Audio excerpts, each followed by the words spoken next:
저는 별로 그 말에 공감이 가지 않습니다. 그런 스펙트럼 상에서 가장 적절한 자리를 찾아서 어떤 당을 만드는 것이 아니라 그런 잣대 자체를 떠나가지고 실용적이고 우리가 맞닥뜨린 문제를 해결할 수 있는 구체적인 방안을 찾는 거라고 생각을 해서요. 저희는 중도라고 생각하지는 않습니다. 유권자들 입장에서는 새로운 거에 참신함은 느끼지만 그래도 한 번에 나라를 맡긴다는 데 대해서 막판이 되면 항상 불안해하는 게 느껴집니다. 그래서 선거 때가 다가오면 이게 꺼지는데 우리가 양당이 편가르게 하고 적개심 정치한다고 비판을 하는데 신당하겠다는 사람이 여기저기 그냥 그 갈라져서 있으면은 유권자들이 공감하기 어렵다고 보고 그것 때문에 힘을 합치기를 저는 강력하게 희망을 하는데 지금은 민주당이 승리할 거라고 생각합니다. 아니 저는 지역구에 출마해야죠.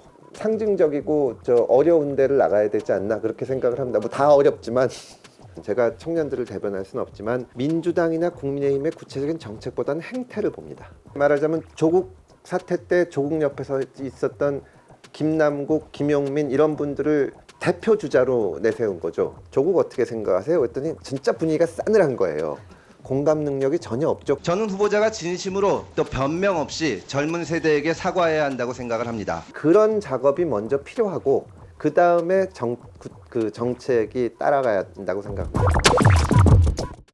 그 의미는 신당의 존재 이유가 우리 유권자들이 지금 거대 정당 두 개 사이에 외에는 선택의 여지가 없잖아요. 그러니까 존재 이유 자체가 유권자들한테 새로운 선택지를 제공하는 것이다. 우리도 노력하지만 유권자도 적극적으로 움직이셔야 된다는 의미로 선택이라는 것을 담았습니다.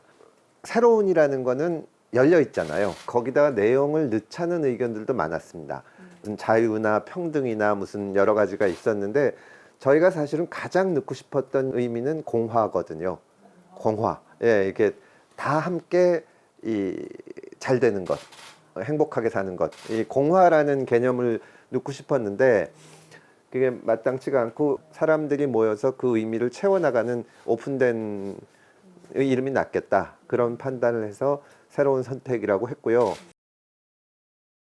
저는 별로 그 말에 공감이 가지 않습니다. 왜냐하면 지금 우리나라 정당들이 진보와 보수로 갈릴 수 있는지도 의문이고 저 국민의힘이 보수 정당을 표방하기는 하는데 보수의 전통적인 가치에 부합하는지 대단히 의문이고 민주당은 진보적인 가치를 추구한다고 하는데 전혀 그렇지 않거든요. 그 중간지대를 찾은 것이 아니라 이제 많은 분들이 진보 보수의 스펙트럼으로 세상을 읽는 것은 정말 낡은 잣대다. 좋은 방안이 있으면 선택을 하는 거지. 진보 정당과 보수 정당이라고 차이를 둘 만큼 어떤 근본적인 철학의 차이가 있다고 보지도 않고 저희도 그런 어떤 근본적인 철학에 따라서 정책을 정하는 시기는 지났다. 그렇게 생각을 합니다. 저희 앞에 놓인 과제가 그런 스펙트럼 상에서 가장 적절한 자리를 찾아서 어떤 당을 만드는 것이 아니라 그런 잣대 자체를 떠나가지고 실용적이고 우리가 맞닥뜨린 문제를 해결할 수 있는 구체적인 방안을 찾는 거라고 생각을 해서요.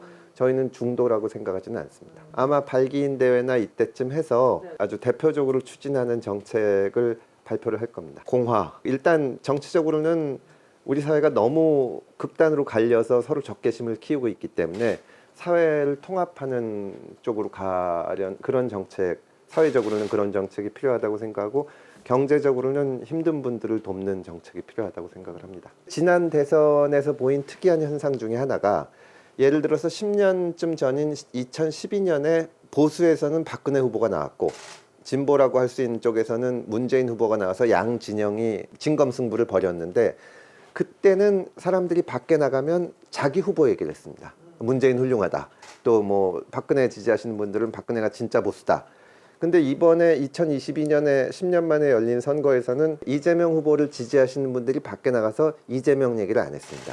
또 윤석열 지지하는 분도 마찬가지였고 저희는 그런 그 유권자들의 어떤 기존 정치에 대한 염증과 환멸이 임계점에 달했다고 보고 이번에 그리고 그동안에 제3당을 이제 추진해 오신 분들은 아주 상징적인 정치인을 한 명 내세워서 한 번의 승부를 보려고 했거든요. 대선에 나간다거나 아니면 뭐 일당이 되겠다거나 뭐 정주영, 뭐 정몽준, 뭐 안철수 다 이런 식으로 됐는데 유권자들 입장에서는 새로운 거에 참신함은 느끼지만 그래도 한 번에 나라를 맡긴다는 데 대해서 막판이 되면 항상 불안해하는 게 느껴집니다. 그래서 선거 때가 다가오면 이게 꺼지는데 저는 우리 유권자들이 새로운 변화를 위한 교두보를 만들 만한 그 마음은 충분히 있다고 생각을 하고 저희가 좋은 정책과 적절한 어떤 그 플랜을 계획을 제시를 하면 이번 선거에서 교두보를 얻을 수 있을 거라고 생각을 합니다. 그래서 저희가 의석의 10% 정도 되는 30석을 말씀을 드린 거고 그게 되면 정말로 변화가 시작이 될 거다.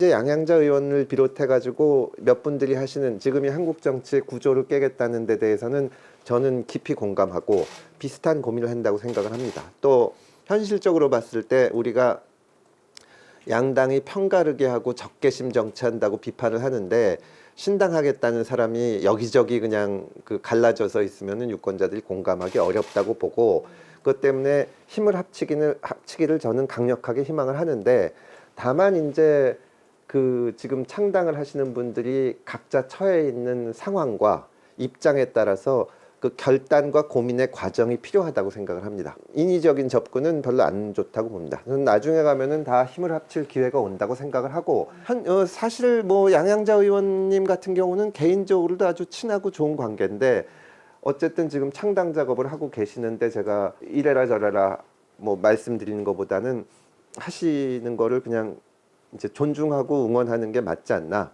그렇게 생각을 합니다. 총선이 벌어진다면 지금은 민주당이 승리할 거라고 생각합니다. 수도권 서울, 인천, 경기에 의석이 121석 있는데 국민의힘이 18석 있고 민주당이 102석 있고 정의당이 1석 있습니다. 그러니까 현역 의원이 압도적으로 민주당이 많고 그다음에 국민의힘이 지난 21대 총선에서 괴멸됐고 20대 총선에서 수도권에서 참패했고 19대 때도 졌습니다. 그러니까 12년을 계속 진 거예요. 그래서 몇 군데를 제외한 상당수의 지역에 제대로 된 조직이나 후보가 없습니다. 지금 양쪽에 대해서 국민들이 굉장히 실망하고 있는데 민주당에도 실망하고 윤석열 정부에도 별로 마음을 안 주고 있는데 그럼 이제 결국 후보 퀄리티로 많이 가거든요. 그러면 현재까지로는 민주당이 상당히 유리하다고 저는 생각을 합니다. 아니 저는 지역구에 출마해야죠. 창당 절차가 완료되는 게 아마 11월이나 연말쯤 될 텐데 그리고 그 과정에서 공천 절차도 만들어질 거고 그때 구성원들이 어디를 나갔으면 좋겠다 그런 의견이 있을 거라고 생각을 하고 그런 데를 나가려고 합니다. 저는 뭐 사실 또 개인적으로 특별히 연고인 데가 없어요. 상징적이고 저 어려운 데를 나가야 되지 않나 그렇게 생각을 합니다. 뭐 다 어렵지만 제가 청년들을 대변할 수는 없지만 민주당이나 국민의힘의 구체적인 정책보다는 행태를 봅니다. 민주당이 지난 총선 때 첫 번째로 공천을 준 사람이 김용민 의원이었습니다.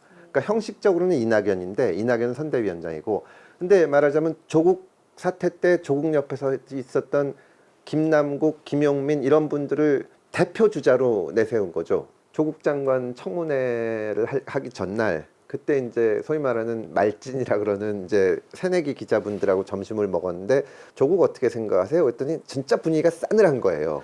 근데 한 분이 하시는 말씀이 공감 능력이 전혀 없죠. 그 얘기를 하시는 거예요. 이분들의 마음을 대변해 주는 사람이 민주당에 한 명은 있어야 된다. 역시 엉뚱한 답입니다.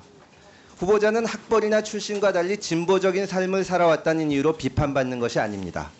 말과 행동이 전혀 다른 언행 불일치 때문입니다. 내가 아무리 여당 의원이지만 그리고 또 내 지도 교수이고 사적으로 가깝지만 그런 얘기를 해야 되겠구나. 그런 작업이 먼저 필요하고 그 다음에 그 정책이 따라가야 한다고 생각합니다. 한국 정치를 변화시킬 새로운 선택이 창당을 앞두고 있습니다.